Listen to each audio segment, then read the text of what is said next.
What's up, guys? What's going on? So I read an interesting article, and I thought I would just pop in here real quick to vlog with you guys about it. The utter failures of Android Go. And I'm not going to rebut the whole article that I read, because I can kind of see where they're coming from on it, but just kind of take a different approach to it. So let me just start off what Android Go is. Obviously, it's Android that's made for less capable, less powerful devices to be able to run Android. And I think one of the biggest questions that comes to Android Go is that how different was it from Android 1? That's one of the questions that's always asked a lot. And there's not really much of a difference between Android 1 and Android Go, other than the fact that Go specifically was made just for like devices that was running very less powerful specs. Phones that could be like super affordable. And then the next question is that who is Android Go for? Because everyone is always looking to have a powerful Android device. And that's the thing about it. They want more powerful Android devices and pay less than a flagship. And that's where it's always at. If you can find a device that fits the bill, then you're golden, you're good. But it's really hard to find a very low-priced Android device that is running very, very, very well with performance. Usually with the price being low, the performance is going to be subpar. Just about. And so I'm thinking like, the most recent Android Go devices that's out there, a lot of people are less than impressed with it. And it's not because of the fact that, it's a, very less powerfully spec'd device, because everyone that's tested out Android Go went into this knowing that you're going to be dealing with a device that has like less than 1 gigabyte of RAM or just about 1 gigabyte of RAM. And the idea of Android Go was to make it where these devices would be functional and capable to run. And yes, while they were looking at, non-US countries to basically push Android Go into, they also had it here.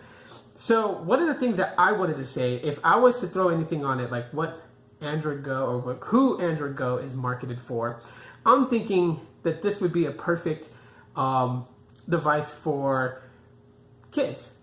Because today, parents want to put a smartphone in their kids' hands because while technology is taking over everybody's life, at the same time, it does help with security, knowing where your kids are, being able to track their movements so you know that your kid's okay. And then if they're ever in some sort of pickle, they can call 911, they can call you, the parents, to help them. So there is some good, but along with the good comes the bad, but that's not what this video is about. But yeah, sometimes, it just doesn't make sense to spend $700 on a phone for a, 8, 9, or 10-year-old and have them walking around with it. I mean, one, these kids don't have that kind of level of responsibility yet, so they can damage the phone, and of course, you're going to get frustrated as a parent because you just spent $700 on that phone, and the kid's coming home with a fully smashed display and everything, and is crying because they want a new one because their phone's ugly now. That's one thing, Another thing is that there are crazy people in this world that would see a kid that age with a $700 phone and think, oh, well, it's a little weakling, a pushover. I'm going to snatch that phone out of that kid's hand and book it.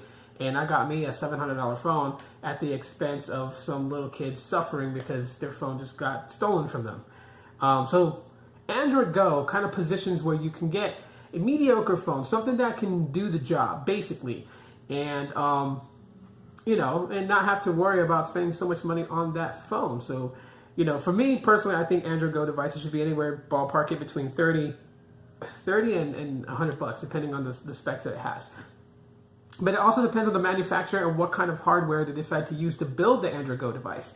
Yes, the OS itself is a very, very watered down, very light version of Android. As a matter of fact, just to complement it, it's Android OS Go 8.1 Oreo, so, it just makes, people that look into it like, oh, okay, so this is kind of like on par with devices that are on Oreo right now.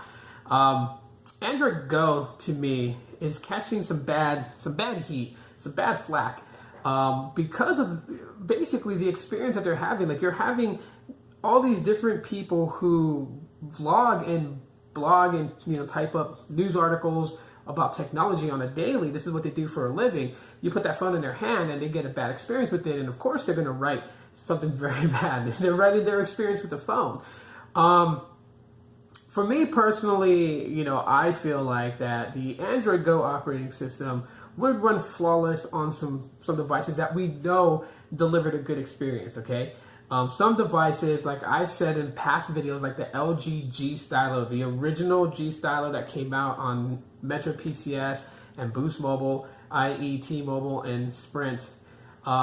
The Sprint version, which is the weaker version of the G Stylo, because T-Mobile and Metro, they had 16 gigs of onboard storage, 2 gigs of RAM, NFC, and all that good stuff packed into their model. The CDMA version, which went to Sprint and Boost Mobile, only had 8 gigs of internal storage and 1 gigabyte of RAM. So with Android Go OS running on something like that, that would actually make the phone perform better. And today, in 2018, it would revive these devices. And I think if I had any say in this, if I was a part of the Google team to do something about this with the Android Go development project, I would definitely suggest that we, make it where it can be rolled out to OEMs in the condition that their skin is not on top of it. So say like we handed out the source code files for LG to build it for the G Stylo.